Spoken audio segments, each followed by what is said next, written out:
안녕하세요. 저는 인증지원실의 남궁준 실장이라고 합니다. 오늘은 병역특례에 관련돼서 기본적인 이론을 알아보도록 하겠습니다. 네, 우선 병역특례에 관련돼서 먼저 말씀드리면, 병역특례는 병역의 의무를 지닌 사람이 군대를 가는 대신에 정부에서 지정한 병역특례 업체에서 근무하는 제도를 말합니다. 실제로 병역특례가 2023년에 종료된다는 말이 있습니다. 그런데 이거는 아직 확정된 건 아니고요. 실제로 윤석열 대통령이 처음에 당선 전에 병역특례를 없애겠다고 했다가 최근에는 병역특례 산업기능요원이 좀 필요한 것 같다라고 말을 바꾼 적이 있었습니다. 그때 소프트웨어 업계나 이런 쪽에서도 우리 쪽에서도 병역특례 많이 필요하다라는 식으로 언급이 많이 되었기 때문에 아직 병역특례가 없어지지 않을 수 있을 것 같다는 얘기가 나오고 있어요. 그리고 병역특례는 메인이나 이노비즈처럼 진행을 해서 바로 인정되거나 이런 쪽으로 되는 게 아니에요. 거의 상대성 평가라고 해서 다른 기업 간의 비교를 통해서 점수가 높은 기업이 선정되고 낮은 기업이 떨어지는 특이한 인증이라고 보시는 게 좋을 것 같습니다. 실제로 점수는 10개의 등급으로 평가가 되는데 A부터 J까지 해서 A가 가장 높은 등급, J가 가장 낮은 등급으로 해서 10등급으로 나뉘어서 진행하게 됩니다. 실제로 현재 아직 병역특례 신청한 기업에 등급이 나오진 않았어요. 그 대신 과거로 봤을 때 G등급이 약 32점으로 합격선에 걸치게 되었고, 평균적으로 34점 정도가 아마 합격이 되지 않을까라는 생각을 하고 있습니다. 병역특례는 매년 점수가 조금씩 증가하고 있어요. 왜냐하면 한번 선정이 되면 되도록이면 취소가 되지 않기 때문에 계속해서 좋은 기업들이 신청을 하고 있기 때문에 점수가 조금씩 올라가고 있습니다. 그래서 우리 기업들이 만약에 23년도에 병역특례를 좀 하고자 관심을 갖고 있다면 자체적으로 먼저 34점이 합보 가능한지 이 부분을 먼저 검토해 주시는 게 좋습니다. 그리고 산업체 기업으로 선정된 후에 변무청에서 TO라고 해서 산업기능요원으로 활용할 수 있는 인원들을 배정할 수 있는 TO가 주어집니다. 그 TO는 거의 평균 1개 정도 나오는데 그 TO를 받아야지만 일반적으로 우리가 현역병이라고 하는 1급부터 3급까지 해당하는 군대를 가야 되는 사람들을 산업기능요원으로 쓸 수가 있습니다. 그리고 4등급부터가 보충력이라고 하는데, 보충력은 TO와 상관없이 기업이 원하는 만큼 채용하실 수 있습니다.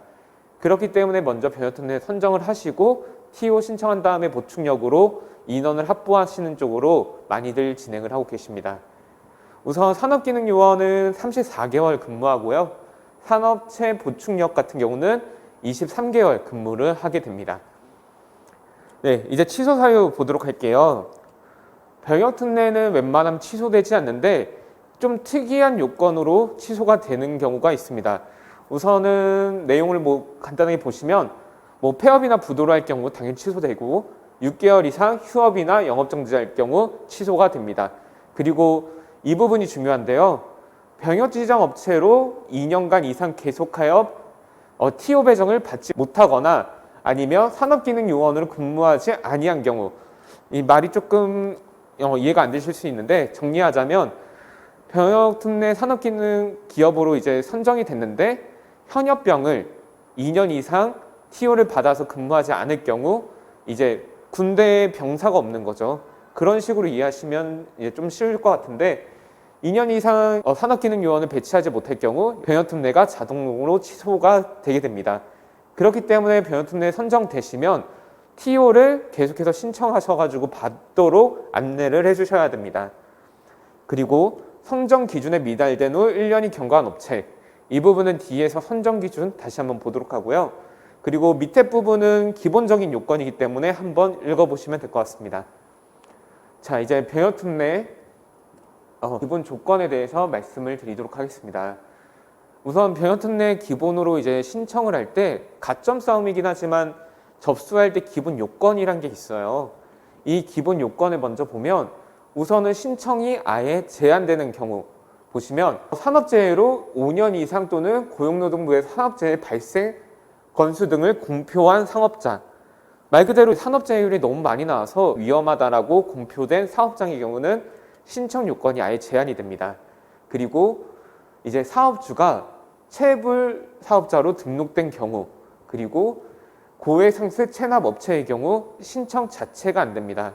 그렇기 때문에 먼저 우리 기업이 신청을 한다, 이런 요건들을 먼저 확인해 주시고 상담을 해 주시는 게 좋습니다. 자, 이제 산업기능요원 조건의 이제 제조업을 볼 텐데, 산업기능요원은 총 4가지로 나뉩니다. 제조업, 정보통신업, 그 다음에 강업과 에너지업, 이렇게 4가지인데 저희는 이제 먼저 제조업하고 정보통신업 쪽으로만 먼저 안내를 드리도록 할게요. 우선 제조업을 보면, 우선은 과거에는 이제 중견기업이 됐었는데 올해 보니까 중소기업만 가능한 걸로 아예 공표가 됐습니다. 그렇기 때문에 중소기업이면서 법인기업에만 이제 신청을 하실 수 있고요. 제조업의 경우는 이제 제조 매출은 조금이라도 발생이 돼야 됩니다. 뭐 몇 퍼센트 이상 제조 매출이고 이런 기준이 없기 때문에 제조 매출이 있는 업체에서는 이 부분을 신청하실 수 있습니다. 다만 3번의 요건을 갖춰야 됩니다. 3번에 보시면 공장 등록증을 보유해야 된다 이렇게 돼 있는데, 우리 기업들 중에 만약에 소기업이다 라고 할 경우 공장 등록증은 보유하고 있지 않아도 돼요. 다만 현재 그 신청하고자 하는 곳이 공장으로 건축물 용도가 등록되어 있어야 됩니다. 그래서 만약에 제조 매출이 조금이라도 있고 이 부분이 해당이 된다라고 하면 제조업 쪽으로 이제 신청을 하실 수 있게 되는 겁니다. 그리고 많은 분들이 조금 헷갈려 하시는 부분인데, 상시 근로자 수는 10명이어야 돼요. 여기서 이제 말하는 상시 근로자 수는 변현특 내 이제 업체로 선정할 때 만약 그 기업이 공장이 3개가 있다라고 한다면 신청하는 공장의 상시 근로자 수를 말합니다. 예를 들자면 중기업의 경우 이제 조금 규모가 커서 공장이 A, B, C 이렇게 3가지가 있을 수 있는데, 만약 A 공장에 관련해 가지고 산업체 변현특례를 신청하고자 한다. 그러면 A 공장의 근로자가 10명 이상이어야 된다는 얘기입니다. 여기서 10명은 대표님하고 이런 분들을 제외하고 근무하는 사람으로만 봐야 됩니다. 그리고 기준 연도는 직전 연도 12월부터 신청 연도 5월까지입니다. 그렇기 때문에 만약에 내년에 신청한다면 올해 12월부터 내년 5월까지 근무자 수가 평균 10명 이상이어야지만 신청 가능하다는 얘기입니다. 그런데 이제 만약에 우리 기업이 특성화고나 마이스터고와 3자 협약을 맺고 벤처기업을 보유하고 있다라고 한다면 5명 이상이면 됩니다. 좀 최근에 이제 많은 분들이 헷갈려 하시는 게 5명 이상이면 신청되는 줄 알고 계신 분들이 많아요. 아마 이 요건에 대해서 앞에 부분을 정확히 이해하지 못해서 아마 말씀하신 것 같아요. 그래서 특성화고나 마이스터고와 협약을 맺은 벤처기업의 경우만 5명이 신청 가능하다. 이렇게 꼭 알고 계셔야 됩니다. 그리고 또 다른 예를 보면, 제가 아까 A, B, C 이제 공장에 있을 때 A에 신청하면 A의 상시 근무자만 10명 이상이어야 된다 말씀드렸잖아요. 그런데 만약에 인천 공장이 있는데 거기에 상시 근무자가 5명이고 서울에 연구소가 있는데 상시 근무자가 5명이다. 이럴 경우 상시 근무자는 총 10명으로 인정을 해줘요. 이 부분은 연구소가 있는 기업부설 연구소만 가능합니다.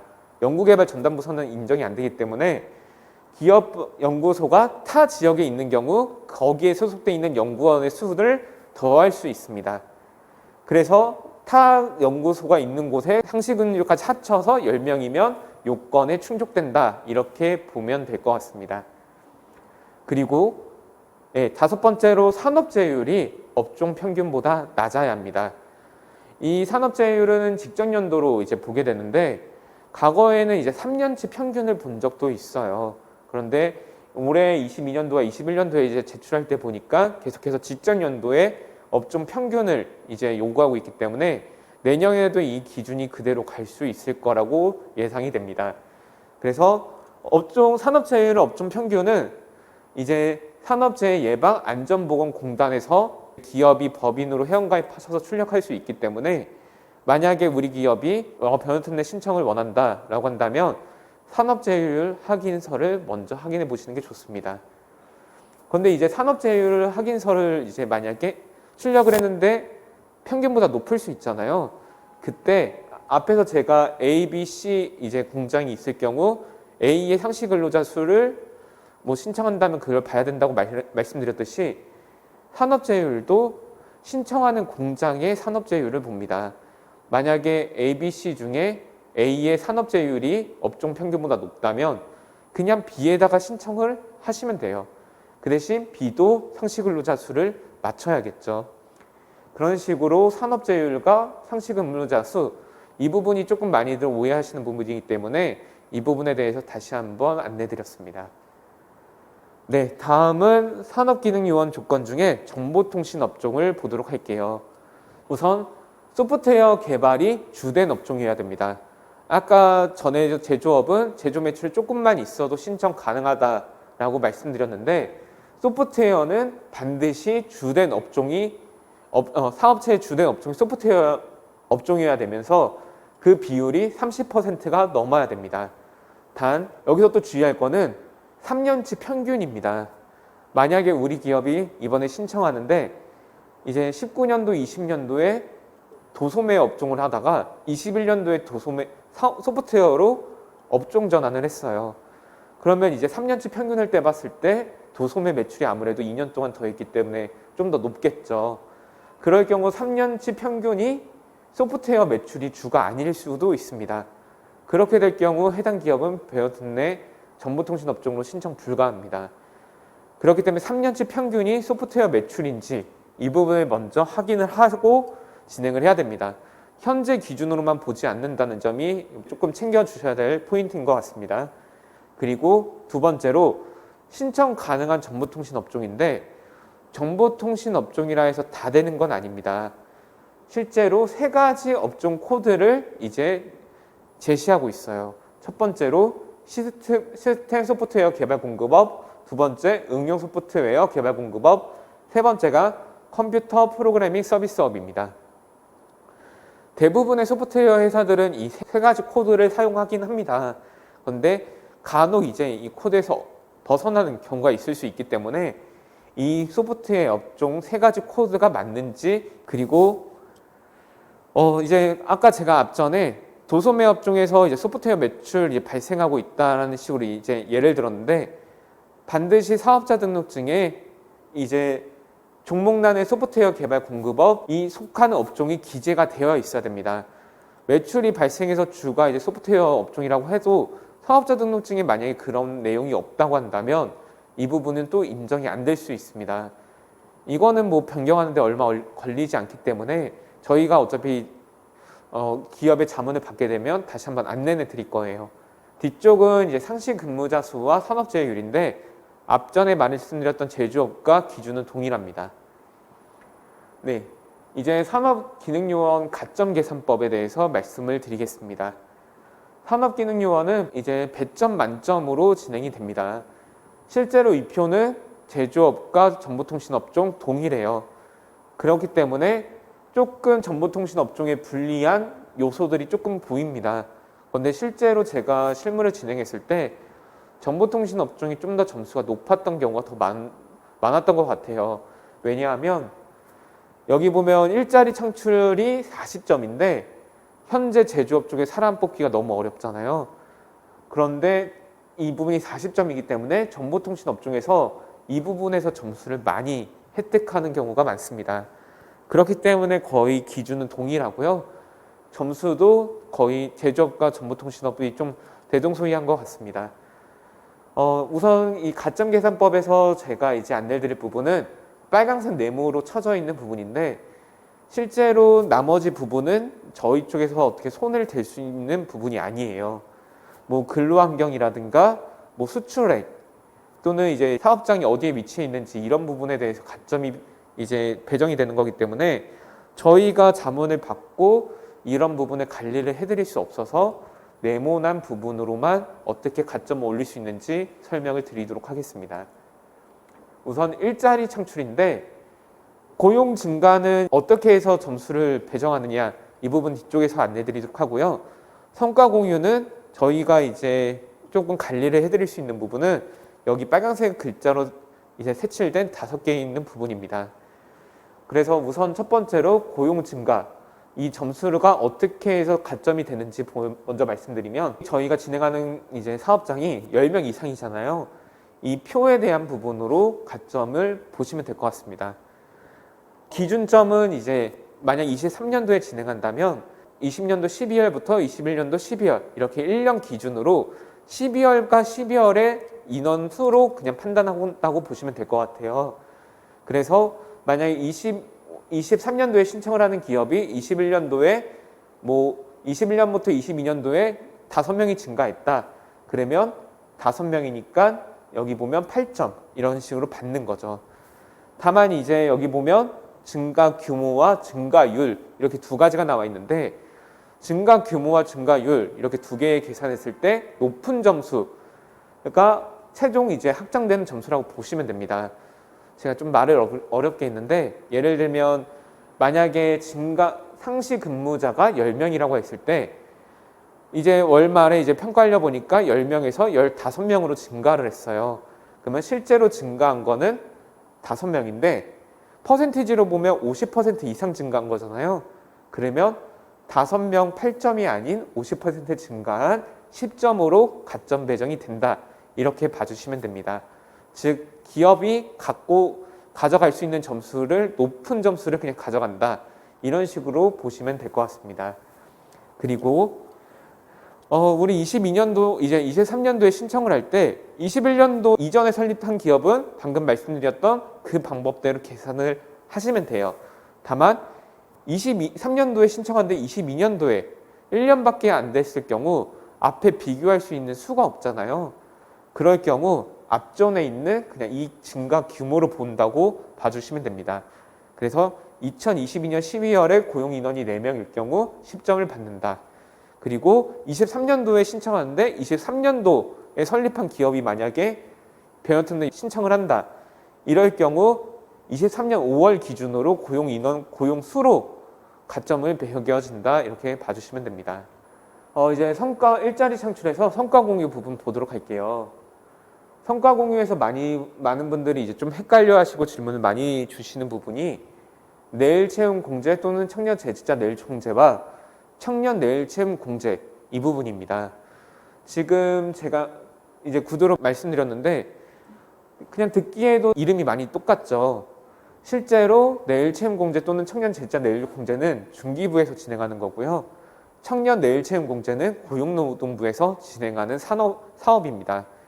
그런데 여기서 이제 좀 차이가 있는 거는 중소기업 벤처부에서 진행하는 거는 5년 이상 재직 근로자에게 가입할 경우 인원수당 차별적으로 점수를 배정을 해요. 근데 고용노동부에서 진행하는 거는 인원수와 상관없이 그냥 가입된 인원이 있으면 2점밖에 배정이 되지 않습니다. 그래서 이 점이 좀 차이가 있어서 많은 분들이 청년 내일 채용 공제 5명이 있다. 그러면 우리 6점 받는 거 아니냐 이런 식으로 잘못 오해하시는 경우가 있습니다. 실제로 청년 재직자의 경우 가입자의 수에 따라서 차등 점수가 배정되고요. 청년 내일 채용 공제는 인원수와 상관없이 그냥 가입만 되어 있다고 한다면 2점, 최대 2점밖에 획득이 안 됩니다. 근데 많은 기업들이 이 청년 내일 채용 공제를 많이 하고 계세요. 왜냐하면 2년 또는 3년 거의 저희 처음에 취업하는 이제 친구들이 이 프로그램을 많이 가입을 하십니다. 그래서 실제 청년 내일 채용 공제 가입자는 좀 많은 편인데 청년 재직자 내일 채용 공제는 재직 중인 사람이면서 5년 이상 그리고 청년이어야 돼요. 이 조건들이 좀 까다롭기 때문에 많이 기업들이 신청을 안 하고 있습니다. 그래서 이 부분에서 좀 차이가 있는 부분 이제 챙겨주시면 될 것 같고요. 그리고 다음으로 볼 거는 미래성과 제도입니다. 미래성과 제도는 어렵지 않습니다. 그냥 근로자와 임원분들이 서로 어떤 프로그램을 하겠다고 약속하는, 그냥 미래의 어떤 부분을 우리가 하겠다 이런 식으로 약속하는 부분이라고 봐주시면 돼요.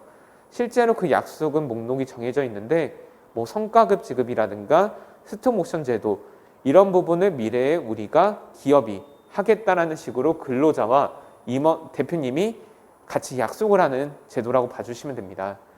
그런데 이제 실제로 수행하지 않고 그냥 약속만 하는 거고요.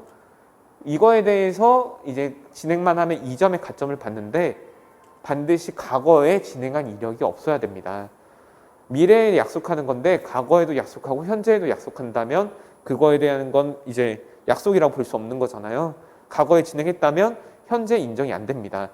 그렇기 때문에 최초 가입자만 2점을 받을 수 있다. 이렇게 봐주시면 됩니다. 네, 그리고 성과급 지급인데 성과급 지급도 많은 분들이 오해하시는 부분이 상여금과 헷갈려 하십니다. 성과급은 이제 근로자 어떤 목표를 달성했을 때 기업이 직원들에게 성과금을 주는 건데 대부분 상여금으로 이 부분을 표시해서 이제 직원들에게 제공하고 있어요. 그런데 이 상여금이라고 되어 있으면 가점을 받기가 어렵습니다. 실제로 제출하는 서류는 근로계약서고요. 근로계약서에 성과금에 대한 거를 지급하겠다는 말이 있어야지만 가능합니다. 그리고 다음은 임금 상승인데 임금 상승도 조금 어려워요. 실제로 임금 상승은 그냥 직원이 월 급여가 연봉이 35만 원 이상 됐으면 받는 걸로 많이들 알고 계세요.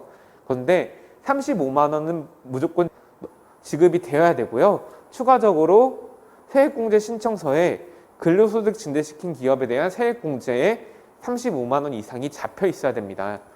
이 부분은 많은 기업들이 놓치는 부분이고 연구소가 있는 기업들은 거의 다 연구개발 세액공제 부분으로 금액을 빼세요. 그렇기 때문에 만약에 우리 기업이 병역특례를 진행을 할 거고 가점 받기를 원한다고 한다면 이 부분을 꼭 챙겨주셔야 됩니다. 산학협약, 이제 많은 분들이 좀 궁금해하시는 산학협약 쪽으로 말씀을 드리도록 하겠습니다.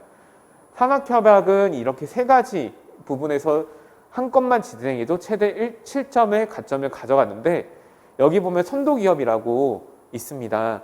선도기업은 과거에 이제 작년에 진행했을 때는 신청 기간이 거의 7월에서 8월 진행하는 산업이었어요.